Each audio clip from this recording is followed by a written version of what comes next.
Welcome to Primetime, everybody. This is our continuation of our 61 days of primetime. This is the 1960s. I'm your host, Hunter Chambliss, and I'm joined by my co host, Chad and Carrie. How's it going, guys? Going great. Yeah, great. Yeah. Chad, go ahead and explain what this project is. We I don't know. I don't know if this was a dumb decision or what, but we picked 61 movies to do over the course of September and October to just kind of like broaden our horizons, watch, a Mhm. couple that we've seen before, but maybe a lot more that we haven't. And we decided let's do a fun project of it and actually go through the decades. So we've decided to go from the 1930s to the 2020s. And we decided to do 6 movies per decade, and that would give us 60 movies because there's 10 decades from the 30s to the 20s.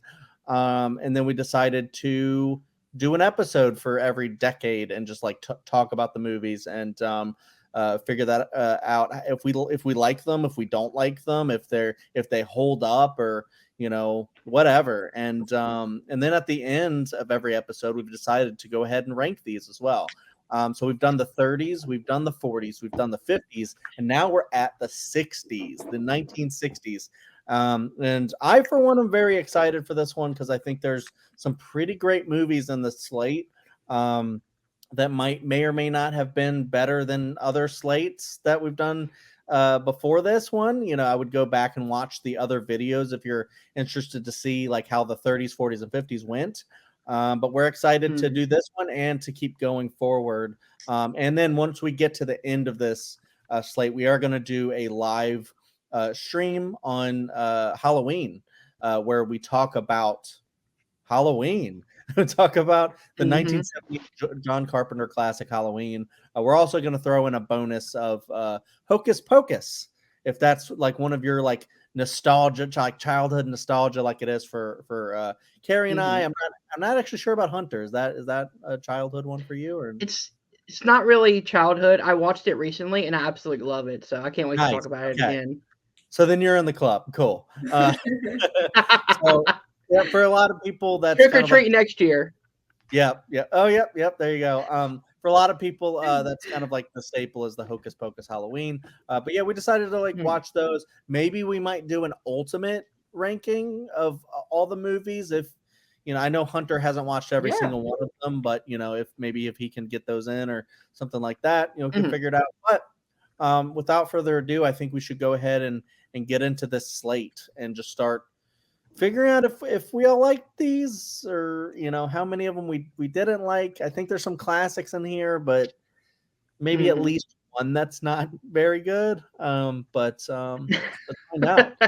And first, we decided to go with Eyes Without a Face. I know that's in like German or French or something like that, but Love that poster though.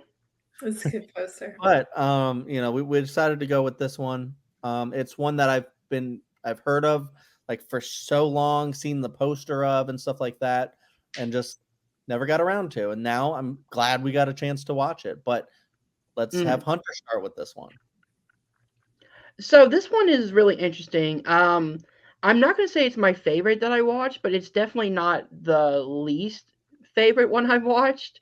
Um, I like the mystery behind it. I like the idea of like this surgeon trying to save his daughter, so he, kidnaps these women and tries to take their face off. There are some really good, kind of early body horror too, when he's cutting off the faces and you kind of see him peeling it off, and you can. It's really really gross in some points.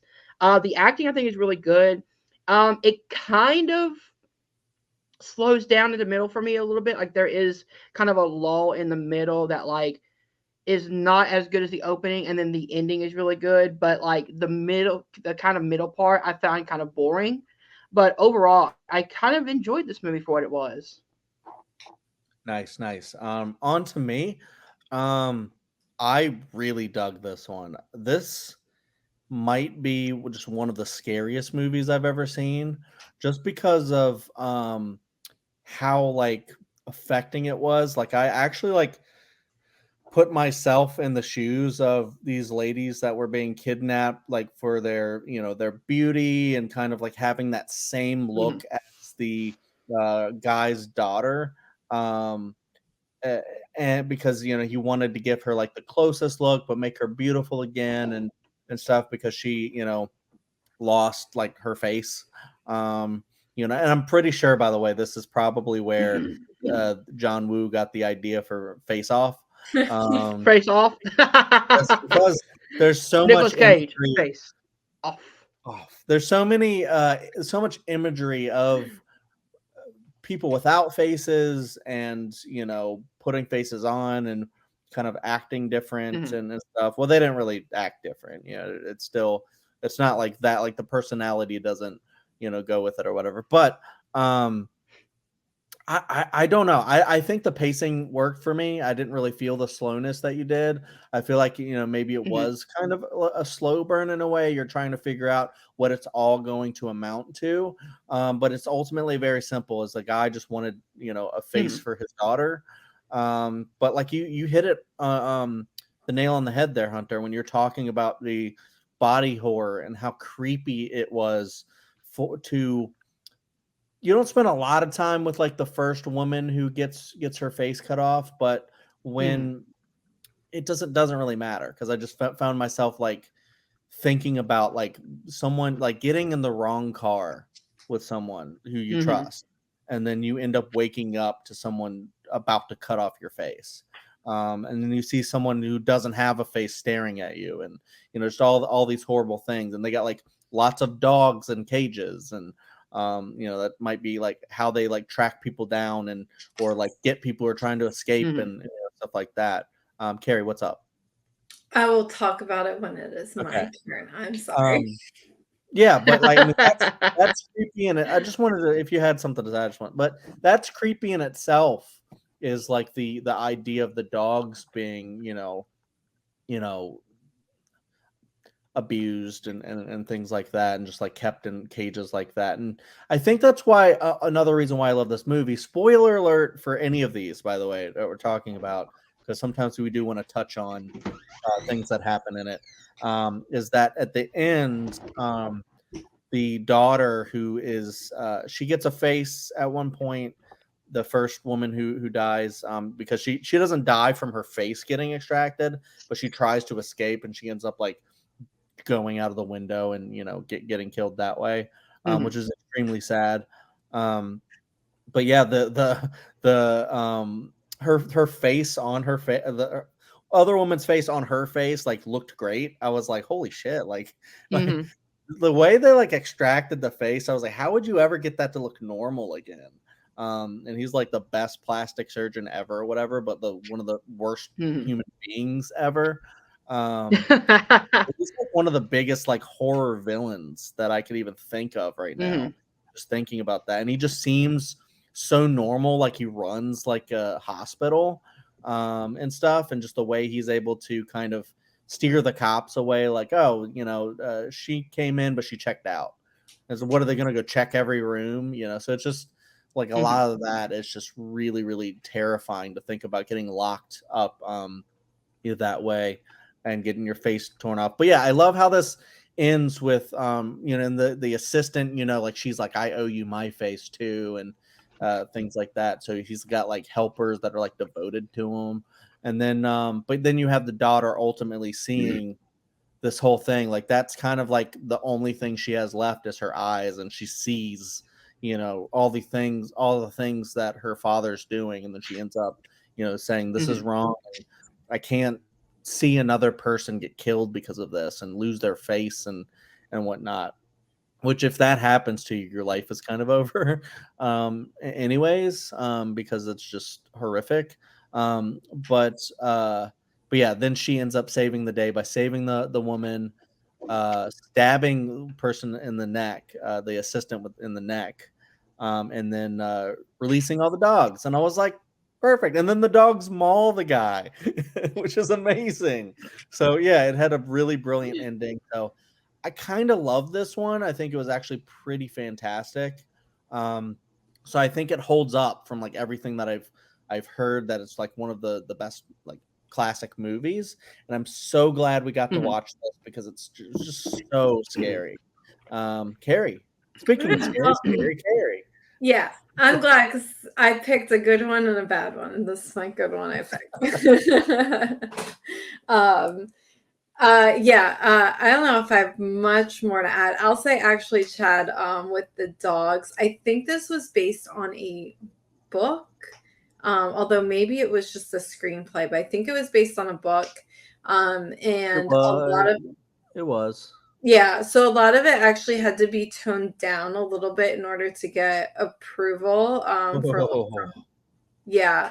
So a lot of apparently the stuff with the animals is like much more intense with the book, and even like the body horror is more intense in the Mhm. book. So this is actually like a little bit of a toned down version of the book. Yeah, I thought Cronenberg would kill this remake.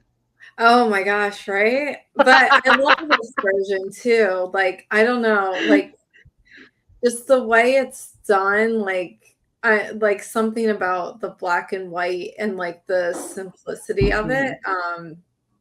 I think also just works really well. Like I don't know how a remake would.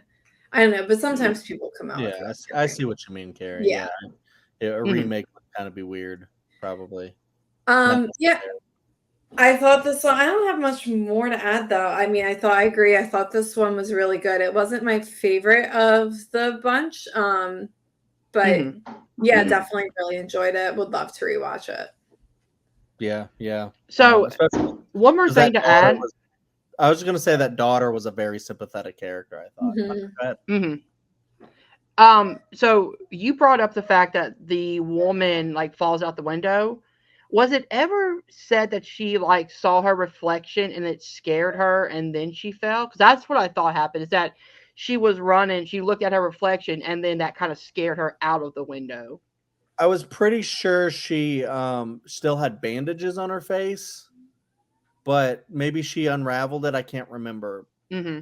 that actually, but Because I don't. if that's the case, and that's a great attention to detail, where it's like you literally get scared and like you scare yourself and you fall backwards. You know what I mean?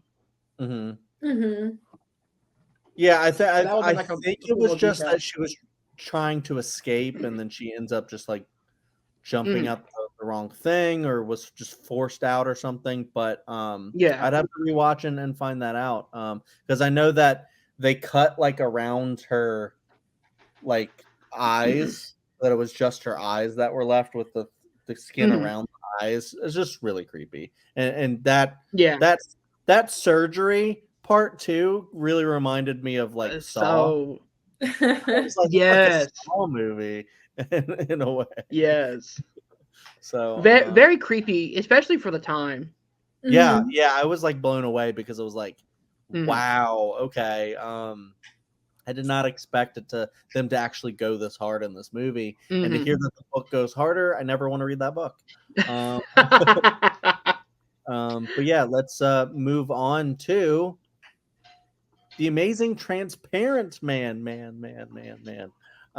This is another Carrie pick apparently, but Carrie and I did something interesting when we watched this. We watched this to make it a little bit, because this is kind of, I feel like, notoriously not great. And so we watched it with 30%, I believe. yeah, so we watched it with Mystery Science Theater 3000. Um, That's awesome.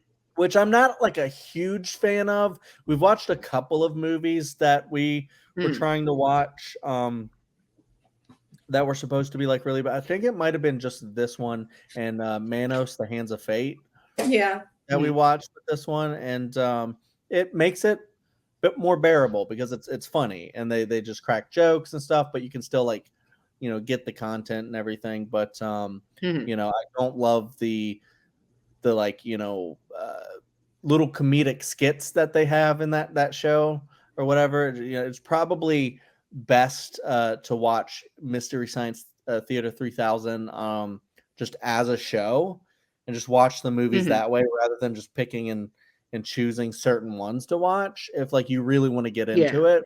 But other than that, it does make it so much bearable and more bearable. And this one, they had like a little short before it, and then they had the movie, and the movie's very short. If you just watch it, it's like an hour long. Hmm. And honestly, this is there's not much to say about this one for me. I don't really know what to say because we've already covered the Invisible Man when we did the 30s, right? Uh, Mhm. Yep. and we liked that one. Like I think as a whole, we didn't really like love it, but we liked it. Mhm. And this one I feel like is just a pale. I don't even want to call it an imitation. It's not really doing the same thing.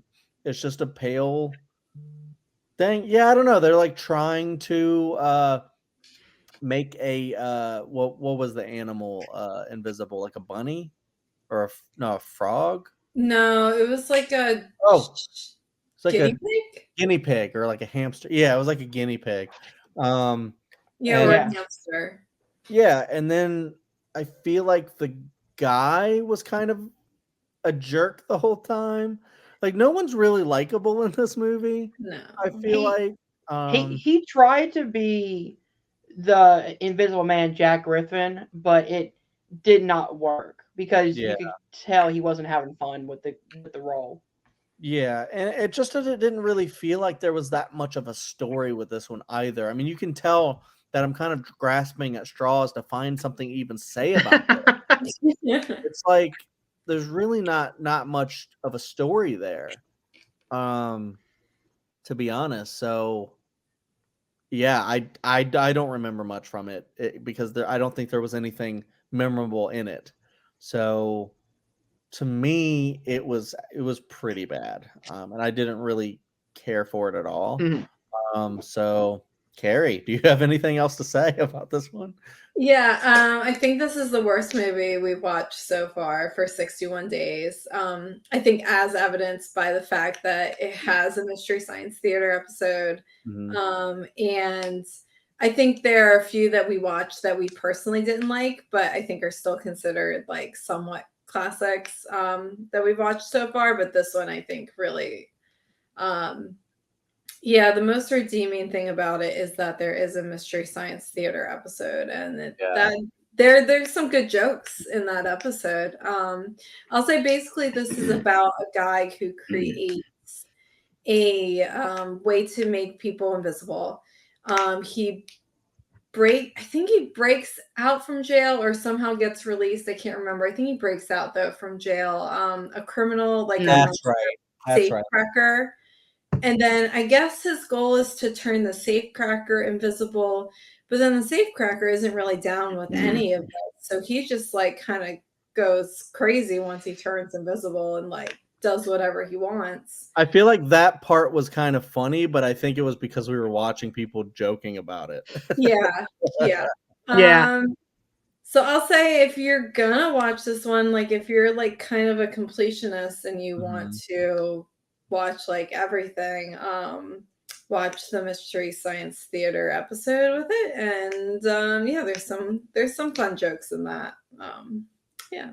Hunter, what do you think? That's where I messed up. I did not watch the Mystery Science Theater 2000. I literally found it on Tubi and I was like, it's not bad. It's an hour long. That hour seemed to go on forever. It seemed like a three Yeah. hour movie when it was an hour movie. Um, it's it's trying to be an imitation of the Invisible Man. But like the great thing about the Invisible Man to me is that Claude Rains gives such a great performance as Jack Griffin, and that he's having fun. And there's memorable moments like him skipping down the street with just the pants on that are funny, but kind of also creepy. And there's a reason why he's a jerk. He doesn't just start off as a jerk. The serum makes him into this evil like personality, and it tells you right off the bat. This guy's just an asshole the entire time. So when he becomes invisible, he's still just an asshole.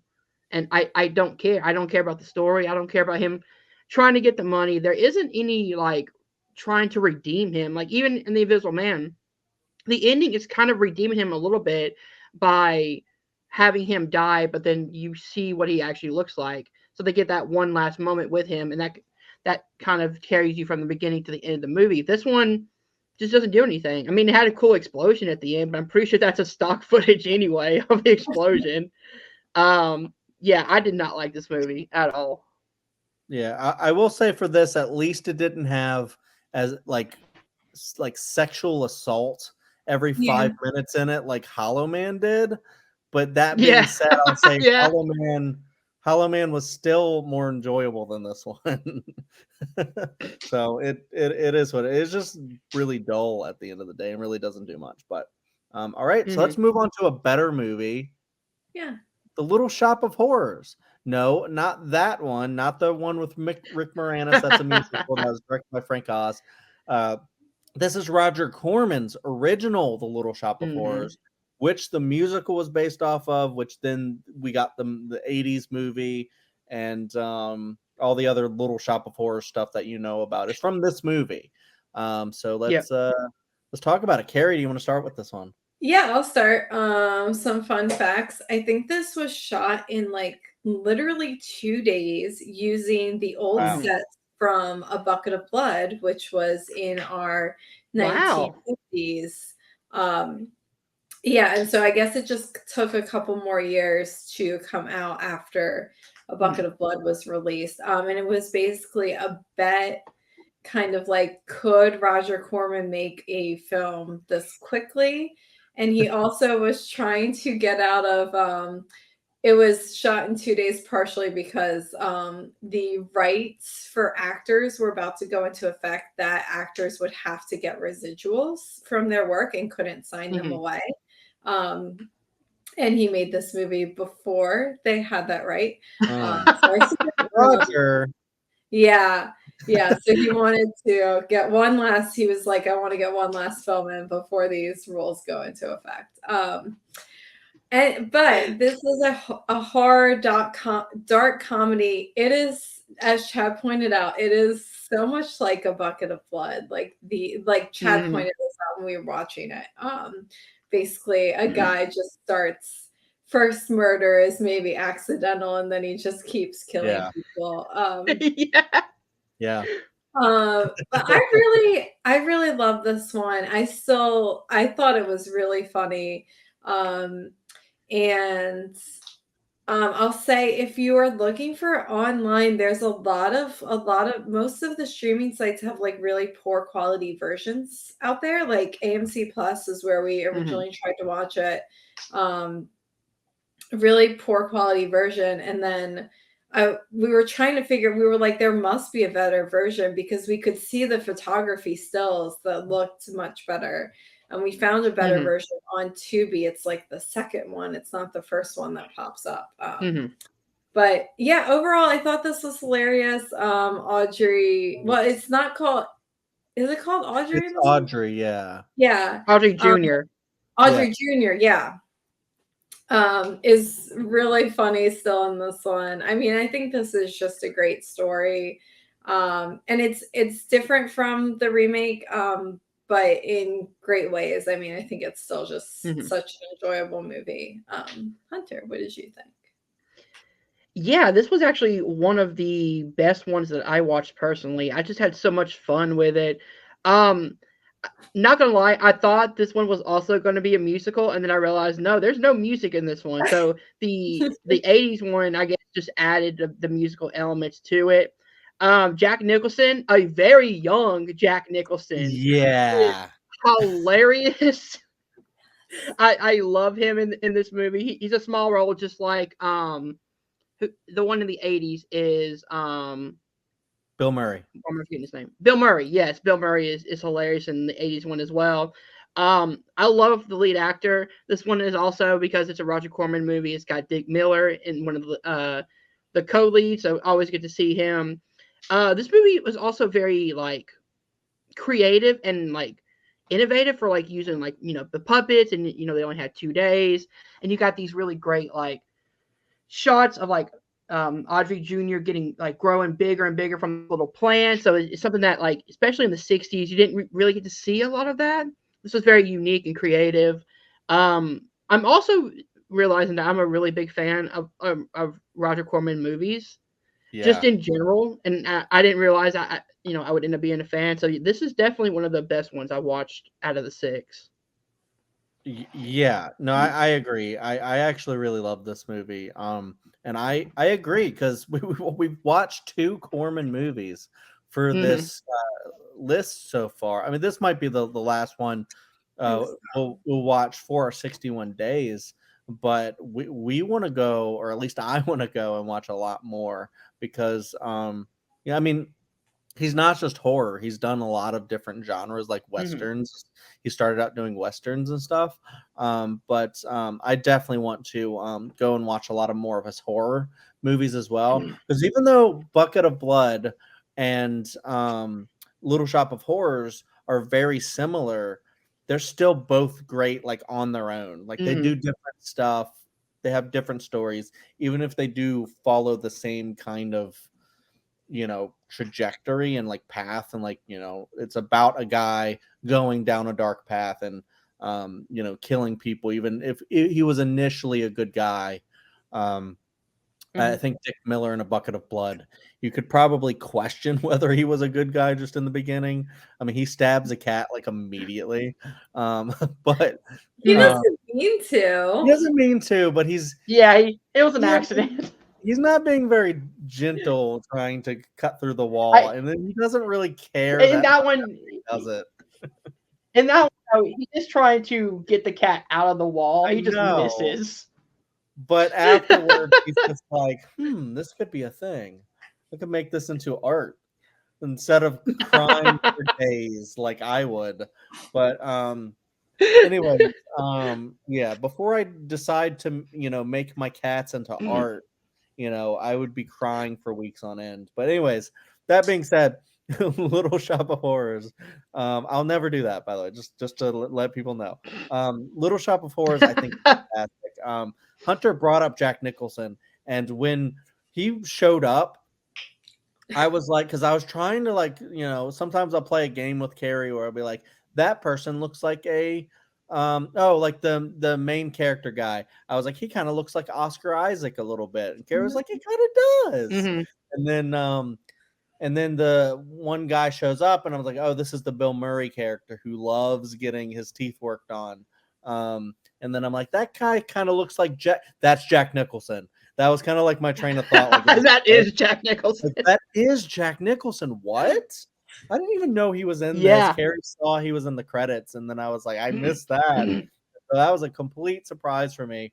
He's crazy in that role, just like he is in most of the roles that he plays, like The Shining. He's just a crazy person. It seems like, because even in his like third movie, he's just insane, but in a really fun way. Mhm. And I loved seeing him pop up in it, and that just made the movie even more enjoyable for me. Um, yeah, I love the relationship between the main guy and Audrey. I found that very sweet. Mhm. So even more sweet than the one in A Bucket of Blood, where I actually wanted to see them end up together. And I feel like in this one, he's a little bit more sympathetic because he's just like trying to. This plant almost has like a control over him. Like at one point, he tries to stop, and the Mhm. plant's like, "Oh, you need to," like hypnotizes him or whatever, um, Mhm. and stuff. And I Feed just think that, me. yeah, feed me. And I just I love the difference between that and the musical. Like I almost just like love that we have Mhm. both. But I also think I need to rewatch the musical because I love that one as well, but I think I might like this a little bit more because it's so tight, like tightly paced. Of Mhm. course, it's a Corman movie, so it's very short, but you get so much in that time. It is about like this shop that's kind of failing, and then the guy's like, "I'm listening, a special plan, huh?" But he's about to fire the main guy, and then in comes Dick Miller, who's just there to eat flowers. So every single time he shows up, he's trying to eat the flowers in the shop. There's one time he just shows up and is like, "Uh-huh, yeah," and he's like listening to people talk. And then the main character has like a little corsage flower on his jacket. He just like rips He that off. he takes it out and just eats it. He starts putting pepper on it or whatever, and starts eating it. And it's just like it's a hilarious role that you wrote for Dick Miller to show up and start eating flowers. It's such an interesting, weird type of thing to have. But Mhm. Yeah, I have so much I wanted to say, but like this is one that I just kind of want to talk about for a long time because I really really enjoyed this one. It's just so cool that like this is the original movie that inspired so much. The thing that Mhm. people know about Little Shop of Horrors is generally the Frank Oz movie. And but then you're like, no, have you guys seen the Roger Corman one? It's just as good, if not better. Although it Mhm. is a really fun idea. Like, hey, that short Roger Corman movie, let's add some music to it, and that's also extremely fun. So, I wonder if this would make Yeah. a double feature or not, like with both, just to experience it without and then with music. I mean, they are completely different. That like maybe adding the music could make it better. That's a good point. Yeah, and there's so many like fun characters I think in it that Mm. it just keeps you going. And I feel like because the main guy is so sympathetic, um you want to see him win and see the plant lose and stuff like that. So yeah, I just think it's so good, and that's why I want to keep talking about it. But I know we need to move on. Um, yeah, and so Carrie started with this one, correct? So we can move on to um, really excited we got to this one, Peeping Tom. All right, and Hunter, you can start with Peeping Tom. So yeah, Peeping Tom was a very interesting film. I really like this film. I like how it puts us into the killer's point of view.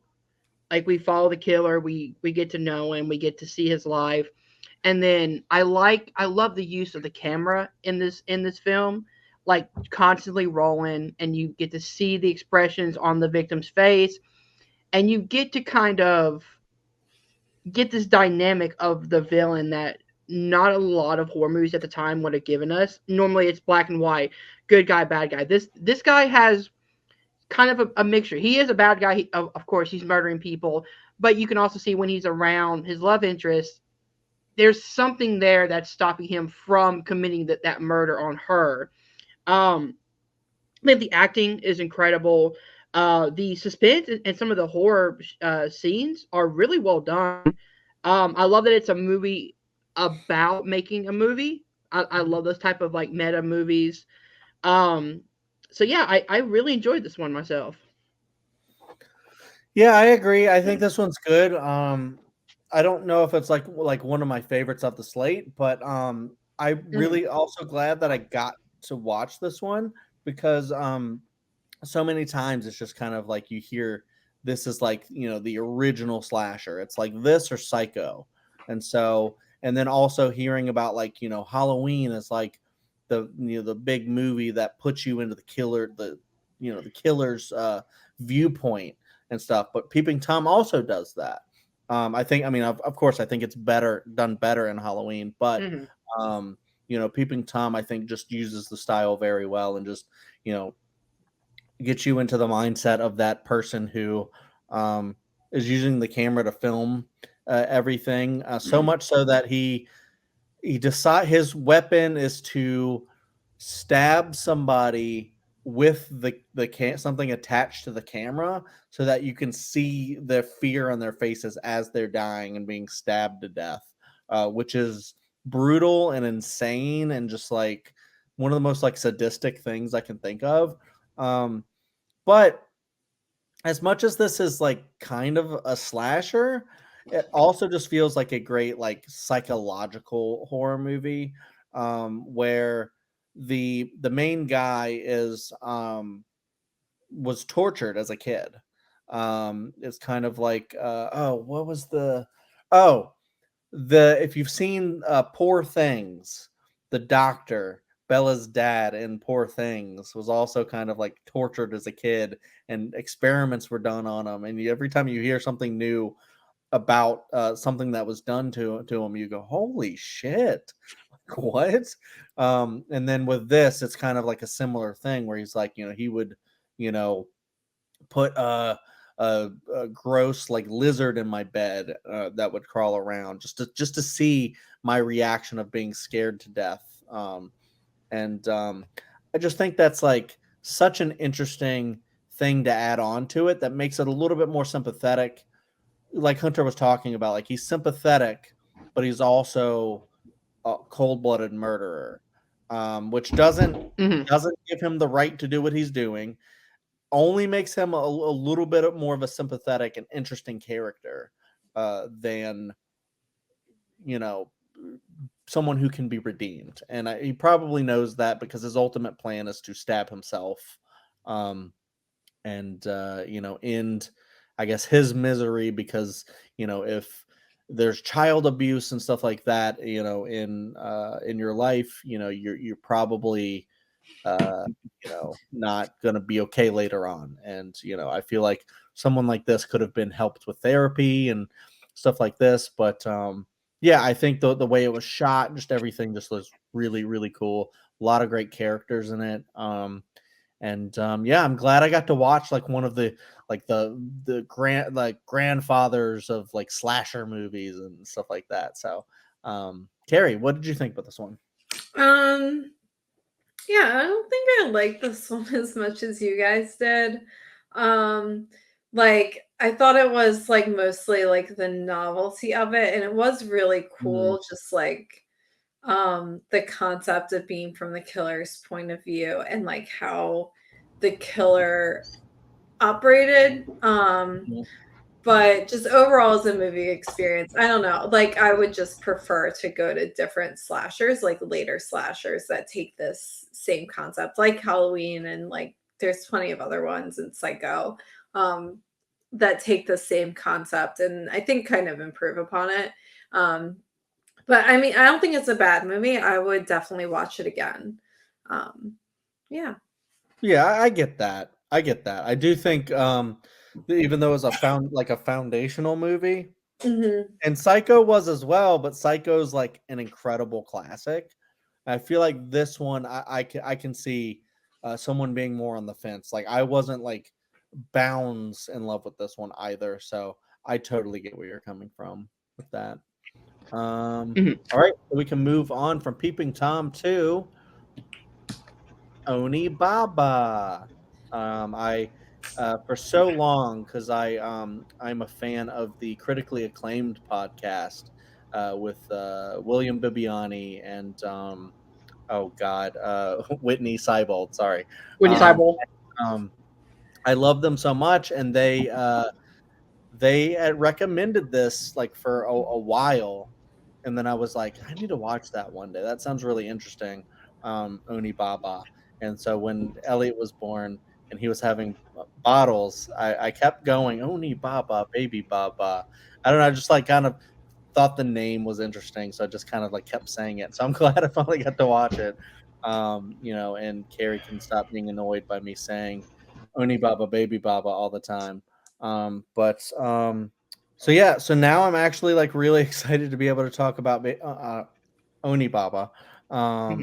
because I really like this one. I thought this one was pretty great, and this is one of the ones that makes me want to watch a lot more like international cinema, like especially like from Japan, because we Hmm. watched in a recent one Godzilla, which is another really great like Japanese horror movie. I think Japan, like I mean, we have like the J horror that would come later. But we have some earlier ones that are just pretty fantastic, and I think this one is really great. It's like a simple story of a mother and wait, is it a mother and daughter?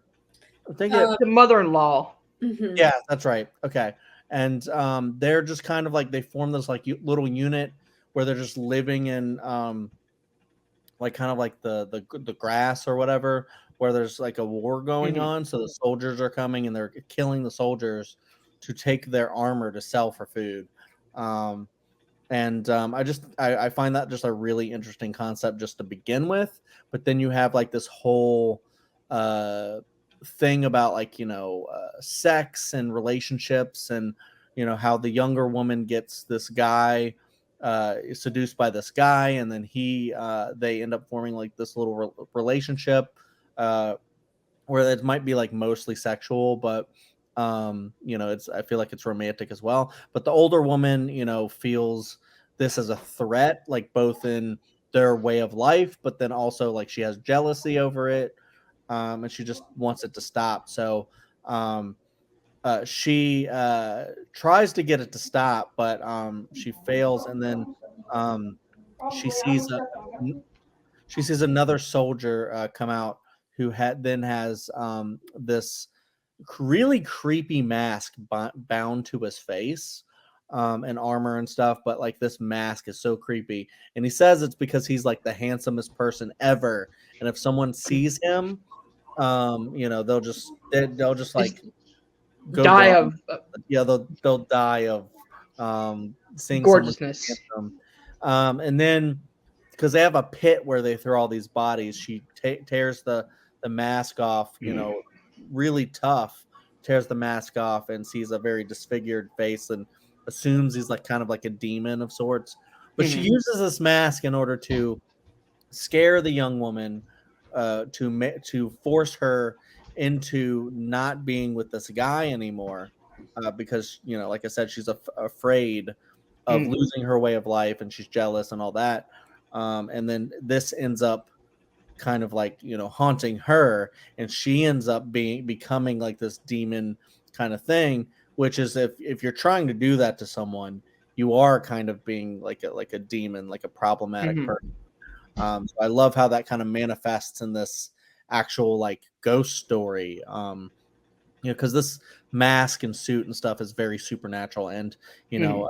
I explained the plot of it because I just feel like it's really cool, and I really like what they did in this, and I feel like the mask itself and the way that she slowly starts to turn into a demon, and the way it just like appears sometimes just like is really Mhm. really scary imagery.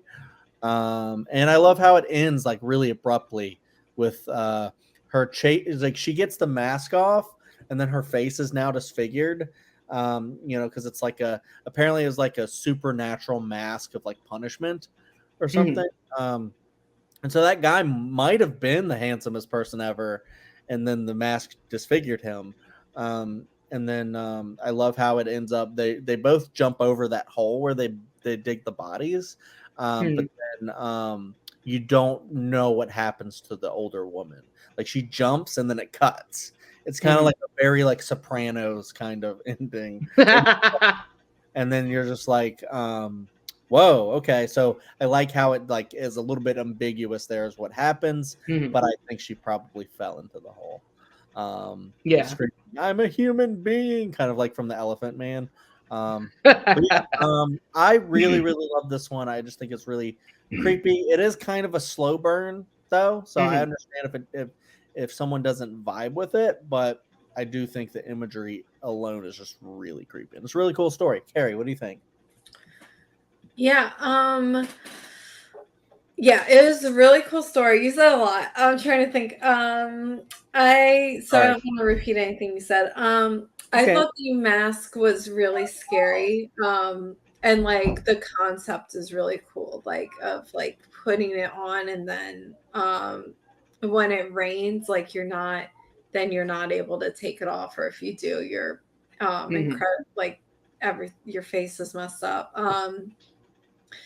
Yeah, it wasn't like I'll say it wasn't my favorite of the movies we watched. But it was a really cool movie. It's one I've been wanting, like the poster has intrigued me for such a long time. I've always Mhm.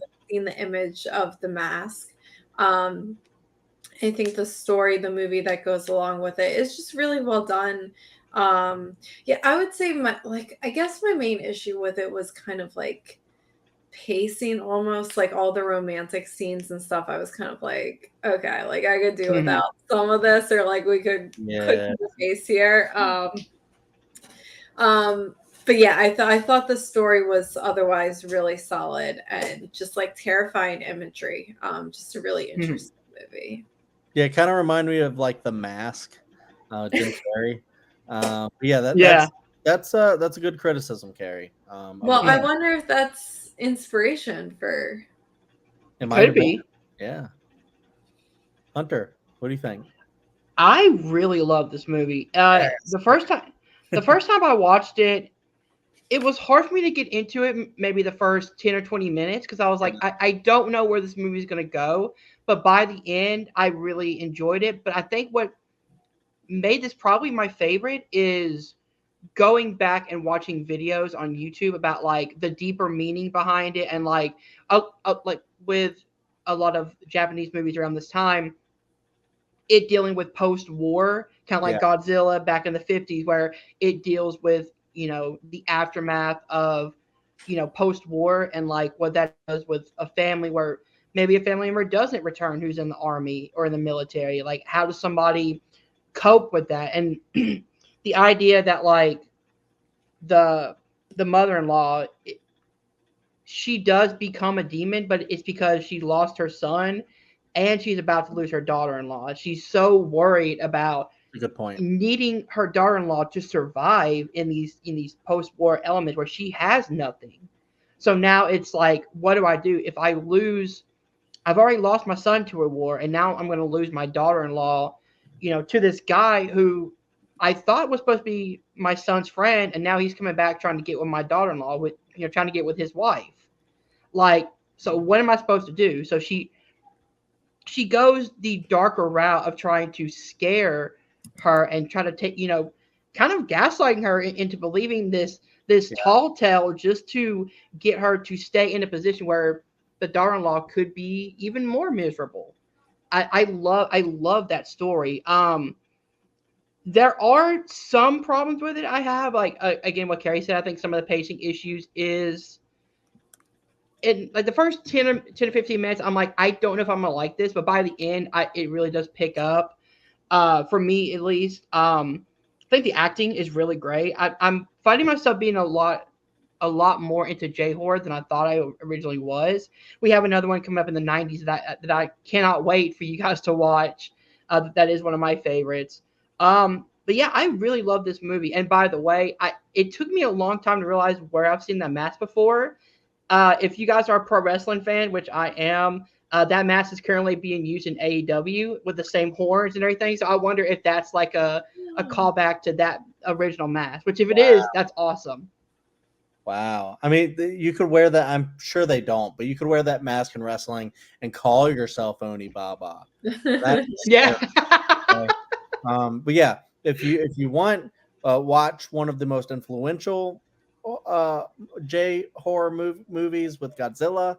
Then or war. I want to say war movies too with Godzilla, and then watch one of the scariest movies with Onibaba, for, like post war or mid war, and then watch one of the saddest movies with Grave of the Fireflies Yeah. mid war. um, yeah. So great thoughts there, Hunter. So now we can move on to our last film in the slate, which is Rosemary's Baby. One of the classics, right? Hmm. All right. So wait, I started with Onibaba. So Carrie, Carrie. start with Rosemary's Baby. All right, I'm so excited to talk about this movie. It's interesting because from this slate, um, I don't know about you, Hunter, but Chad and I have been keeping an overall ranking of all of our 61 Days movies. Hmm. And this slate has given me my current lowest and my current highest. My highest being Rosemary's Baby. Um, I have seen this movie a couple times before, at least. And I don't know if it's just like, when you first watch something, sometimes you kind of just watch it from a surface level. You don't know the full story yet. You're kind of like just watching it to find out what happens. Hmm. And I don't know if it was a case of that or like I don't, or like the first couple times I watched it, I wasn't fully into it. But this time I've always respected it, but like never like loved it a ton. But this watch, I absolutely like this movie just blew me away. And I was like, oh my God, this is why this movie is such a classic. And it's hard to describe, but it's a lot of it's the combination of the story and how subtle everything is. And I think you really do only realize on a rewatch some of a lot of the clues that are in Mm, this movie that exist mm, ahead of time. And like when you're mm, rewatching it, you're like, oh my God, wait, this, like it's all like it all makes sense. But okay, I guess a basic plot summary is Rosemary's Baby. A woman is married to Rosemary is married to an actor. They move into an apartment in New York City. Um, you kind of get the sense that the actor he's not really getting jobs. Maybe they can't really afford this apartment. Um, it's causing some financial stress. So they meet their neighbors who are elderly, and then all of a sudden, like I don't know, good things start happening. Rosemary gets pregnant, which they've been wanting a baby, and her husband starts getting all these jobs, but then at the same time, she starts like developing suspicions about everything starts to go wrong at the same time as well. Like she's in pain for like the first several months of her pregnancy, like literally constant pain, and she starts getting really paranoid. Um, and kind of rambling a lot. I don't know. It's hard to describe, but just everything is so well done in this movie, from like mhm, the build up and the suspicion that like drives Rosemary and her feelings of her body being like taken over and violated, and everyone around her turning against her. Her husband, who is the person she is supposed to trust the most, gaslighting her constantly. Her doctors, who are supposed to be taking care of her, constantly gaslighting her. Um, and I really did also connect with this story. And like Chad was saying with Eyes Without a Face, like he was able to put himself in the shoes of the women who are being kidnapped. Like really could put myself in the shoes of Rosemary, and to think about, someone who you love, like doing this to you. Not that Chad would never do this type of stuff to me, obviously. Um, Mhm. but to think about someone like violating you like this, in this movie. But and then just the acting is so phenomenal. Like mhm. I could say a million and one different amazing things about this movie. I'll stop rambling and I'll hand it over to Hunter. No, no, I'm so glad that you are so passionate about this movie. I really like this movie. This is the first time I've ever watched it, so I'm very excited to go back on a rewatch. And as you said, notice all the small details. I couldn't get fully into it until the ending, and that's probably just because I don't know, supernatural movies never really connect with me as much as I want them to. Like there are a few exceptions. Like I love The Exorcist and I love The Conjuring, but like it's got to be a very special movie that deals with supernatural to connect to me. And this one I thought was really really good. It's acted really well. The suspense scenes are really good. I just couldn't connect a lot more just because I'm not a fan of supernatural films. Um, but I see why it's a classic. I see why it's being put up as one of the best horror movies of all time. It's not quite there as the best of all time for me, but it's definitely high up on this list for me. Um, yeah, no, I definitely get that. Because Carrie and I think we're on a very similar plane as Hunter Mm, with this when we first watched it. And at least I was, and I was like, I don't know about that one. And then we rewatched it, and I'm like, okay, this is kind of a masterpiece. This just the way it's helmed, and mhm. the director we haven't really been mentioning because he's a piece of shit, but Yeah. um, he used to make great movies, and this is one that I think it's just, yeah, just the way it's helmed, and what it says about like paranoia and relationships, and like trust, and Hmm. all the things that Carrie was saying about that.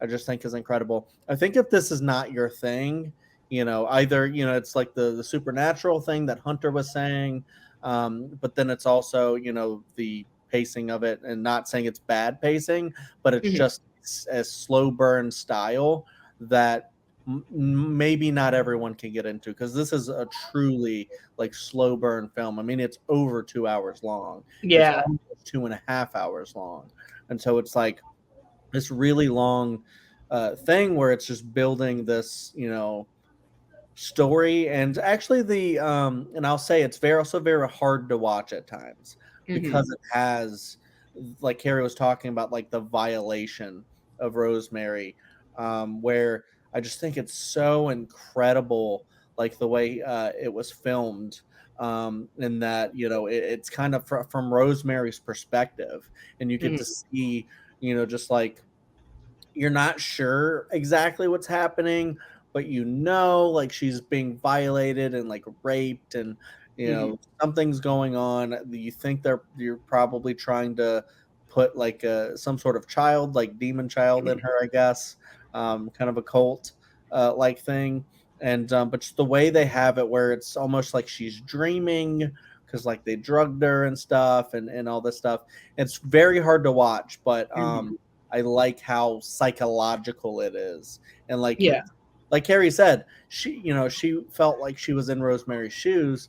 They literally kind of put you in Rosemary's shoes, and Mhm. you're Literally, there's a point of view shot in here during that scene, and it yeah. is very hard to watch. And I think, which I know I shouldn't do this, but because I know what the director did in real life, and seeing that scene, it really made me feel more uncomfortable because I know what the director did. You know what I mean? Yeah. I definitely know what you mean. I know there's a lot of people who can't like separate the art from the Mhm. artist like that, and I totally get that. For Yeah. me, I don't even think about the director Mhm. really, like, personally, when I'm watching it. But I totally understand Yeah. that. But yeah, it makes sense because it is very violating. But I think it works for the story. Oh So yeah. it's not, of course, not saying that's okay to do.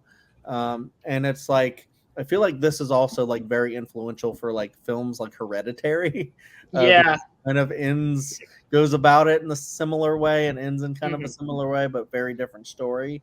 Um, but yeah, this one, you get to see just kind of like the psyche of Rosemary kind of break down over time. And I think that's Mhm. why you need the length that it has, and you need that build up, because you get to see her transition into, like, being pregnant, but then also like cutting her hair, and just like trying to figure what's going on, and people are all lying to her, and just Mhm. like Barry said, gaslighting her, and just like trying her to. And then when we're still into spoilers, when you get to the end, and she's given birth, and they tell her that the baby didn't make it, and then it Mhm. was like stillbirth or whatever, and then they're taking her milk, and then they're like taking it somewhere, and they're like, oh, we're just pouring it out. And then Mhm. you're like, fuck you. Like, every person is like doing something different than what they're saying. Mhm. Like, you're one of the worst people ever. This Um, is really gaslighting the movie. it is. And there's a movie called Gaslight where that term comes from, and this has more gaslighting in it than that movie does.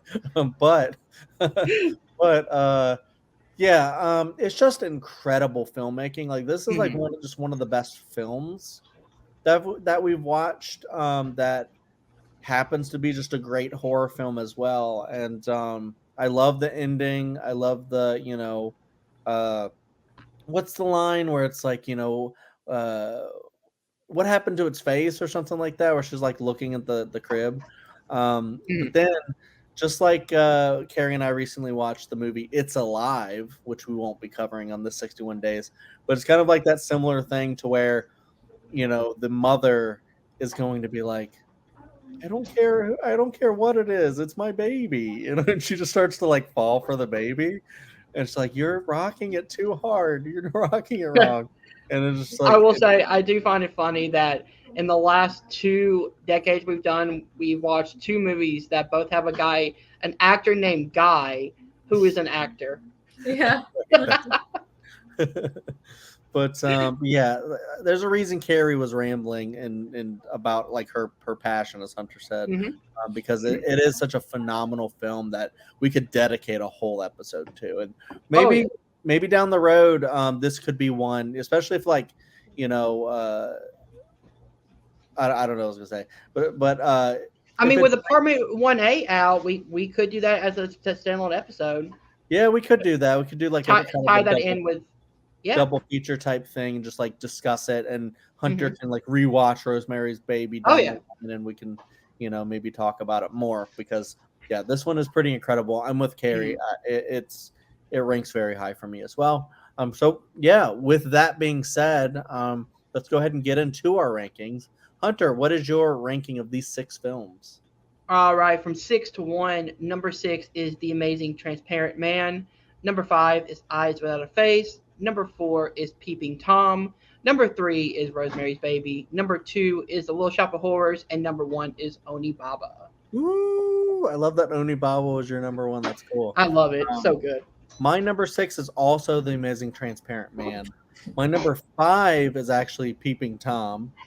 My number 4, which this just changed, and I'm not sure about, but I love my top 4 so much, Hmm. is The Little Shop of Horrors. And then number 3, I just switched it to be Onibaba. And then I have my number 2 is Eyes Without a Face, and my number 1 is Rosemary's Baby. Ooh, nice. 6. Yeah, not too far off from mine. My number 6 is The Amazing Transparent Man. Oh, My number 5 is Peeping Tom. My number 4 is Onibaba. My number 3 is Eyes Without a Face. My number 2 is The Little Shop of Horrors, and my number 1 is Rosemary's Baby. Very ooh. solid. We all had like similar rankings, but a little different Hmm. each one. I do think I will say Rosemary's Baby is my number 1, just like solidly there. Yeah. And my 2, 3, and 4, I'm all like, these are all very different, and I love them all differently for different reasons. I think the Mhm. one that I would most want to watch the most more times is Little Shop of Horrors, because Yeah. Rosemary's Baby is so long. but Yeah. but yeah, So, so like, they're all great it's though. it's very interesting to me that, like, for me, Onibaba was number 1 because, Yeah, as I said, the first 10 minutes I wasn't into it. By the end of it, I was really into it, and then I think what took it over was watching other people's opinions on what the movie actually means, and then me being able to tie that into war, and it's very sex positive. Like, it doesn't, like most horror movies would be negative towards sex. This one is very sex positive. Um, just a lot of different stuff I found in it. And yeah, Little Shop of Horrors actually liked way more than I thought I would. I had yeah, a lot of fun with that movie. yeah. And I'm glad that you found that you loved Onibaba, Mm. and that Carrie and I rediscovered Rosemary's Baby and discovered a lot of really great other ones as well. And that's the Mhm. whole point of the 61 days. And we finally got the 60s done. And so now we're gonna move 70s on. are gonna be so good, man. I can't wait. Yeah, we're gonna move on to the 70s. I You don't want to go think. ahead and tell what the movies are for next week? Yeah, why not do that? Let me actually pull it up the list, because I wasn't prepared for that, but I do have it here. The Mhm. movies are, if you want to watch our next episode, Savage Intruder, The Dunwich Horror, which I keep saying the Sandwich Horror, because I find that funny.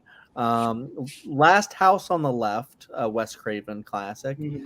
Sisters, The Wicker Man, and The Town That Dreaded Sundown. So that's the 70s slate. So yeah, if you like this video, go back, watch the 30s, 40s, and 50s episodes that we did. Those were really fun. We found a lot of great Mhm. movies in those. And then we have a lot coming up as well. With our next episode, we will be halfway done. So we're excited to get that in the books.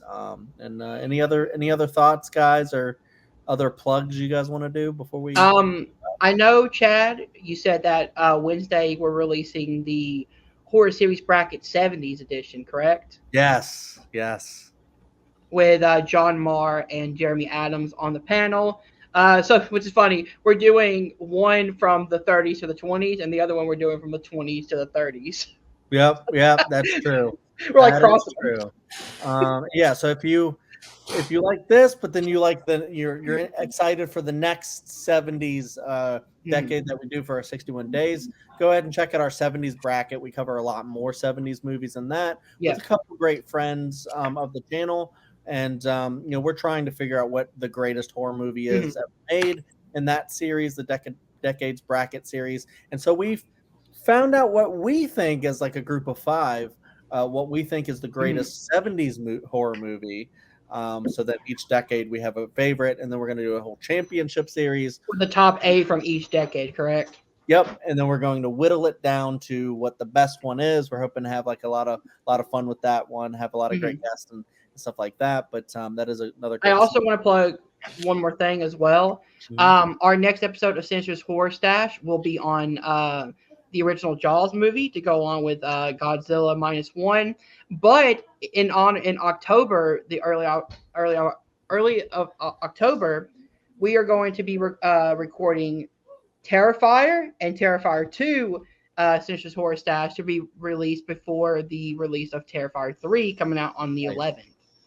Nice. Yeah, speaking of a great 70s horror movie, Jaws. So, and Terrifier episodes will be exciting.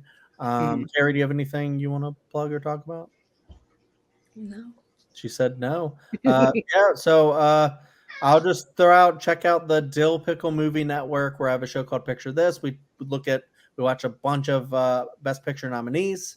So if that's your thing, check that out. And then check out my other channel, Cinema Chad, where I do a ranking show called You Ranking With Me. We rank stuff here. So, if you like more rankings, go check that out and have fun over there. But yeah, honestly, I think we can go ahead and close this one out, Hunter. All right, guys, if you did enjoy this, please hit that like button, subscribe to Welcome to Primetime, and remember, stay scared.